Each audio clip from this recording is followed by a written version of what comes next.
Back in July, when a critical deal was being brokered by the United Nations to free up millions of tons of Ukrainian grain, India played an important role behind the scenes.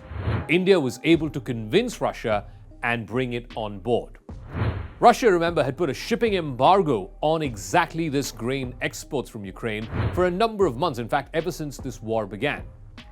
That's not all.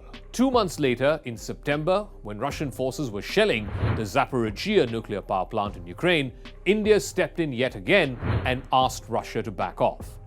Throughout this Ukraine war over the last 8 months, India has quietly assisted during these pivotal moments of this war.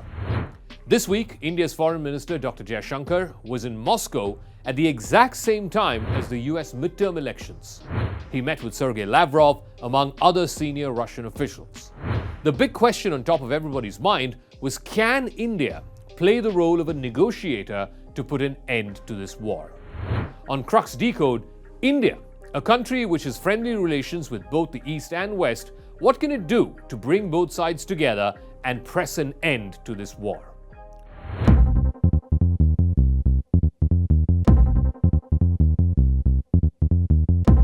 Now, Russia and Ukraine are far from negotiating with each other. Ukraine feels it has momentum on its side on the battlefield. It's in no mood to talk. Russia is hardly relenting either. But the widespread belief is that the fighting has reached some sort of a stalemate, that neither side can be seen as decisively winning this war.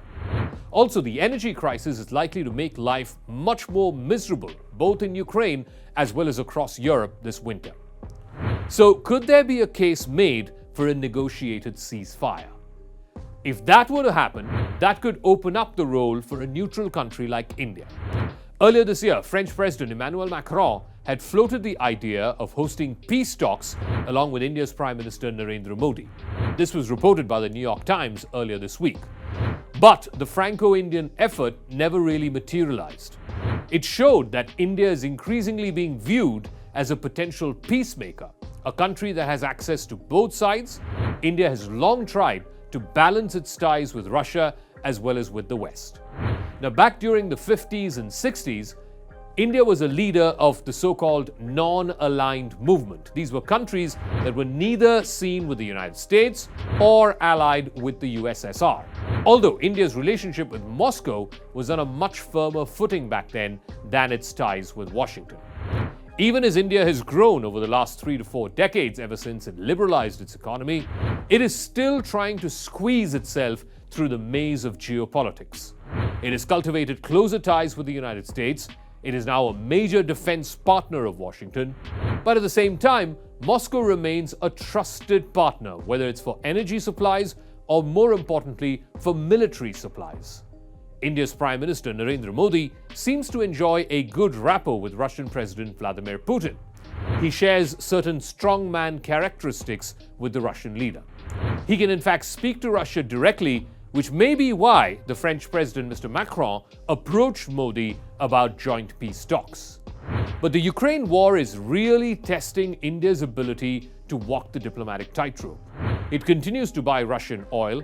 In fact, in the month of October, Russia became the second largest supplier to India, upsetting both Ukraine and the United States.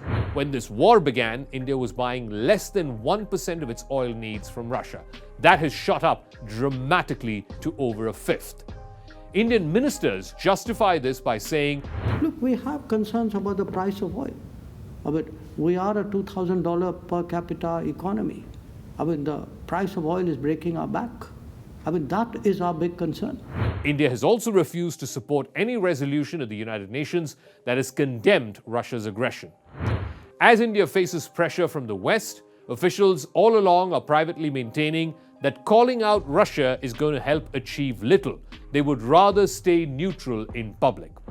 So while India has refrained from directly criticizing Russia, it has expressed concern about mass graves in Bucha and the violence that civilians have suffered from. At the SCO summit in Uzbekistan in September, Mr. Modi of India told Mr. Putin that today's era is not one of war. He said he wanted to discuss how we can move forward on the path of peace. Modi, India's most powerful prime minister in decades, has been trying to refashion the country's tradition of non-alignment. He wants something called all-alignment. Peacemaking could carve a more prominent place for India in the global sphere. But it could also move India closer to a permanent seat at the Security Council. That debate is still open. And trying to solve the world's biggest crisis seems to have appealed to Mr. Modi's ambitions to go down in history as one of India's great leaders. And yet, the question still remains: what may a possible solution look like in Ukraine? Will Ukraine actually concede territory? Will Putin settle for anything less than acquiring Donetsk and Luhansk? If not Kherson and Zaporizhzhia, these are regions that were recently annexed via referenda. India sees an expansionist China as its number one threat. Both troops have been on a standoff since the summer of 2020 at the icy Himalayan heights. That situation has not been fully resolved yet. This has shaped how India has reacted to Russia's invasion of Ukraine. India does not want to openly antagonize Moscow. Russia and China have become leading critics of the West. In fact, Moscow and Beijing say they have a special relationship, a limitless friendship. And India is very wary of pushing Russia any closer to China. India could play a significant role if Russia reaches a point in this conflict where it is looking for friends or partners to bridge the gap with the West. Another possibility is that diplomats are trying some kind of a joint mediation effort led by India, which also includes Israel and the United Arab Emirates. Recently, India was part of something called the Second Quad, or the West Asia Quad, along with the United States, Israel, and the UAE. Negotiations back in March, brokered by Turkey's leader, Recep Tayyip Erdogan, failed between Russia and Ukraine. Ever since, the Ukrainians have only suffered more. More mass graves have been discovered, more remains of civilians who've been brutalized by Russian forces. That's been unearthed as well. More Russian missiles have slammed into cities, causing countless Ukrainians are dead, as well as plunging large parts of the country into darkness and cold. That is one reason why Ukrainian President Zelensky seems dead against any form of negotiation. But with a weakened Joe Biden after the US midterms, will this lead to a recalibration of this endless weapon supply to Ukraine? If that were to happen, then Ukraine may finally have no choice but to come to the negotiating table, even if it's kicking and screaming.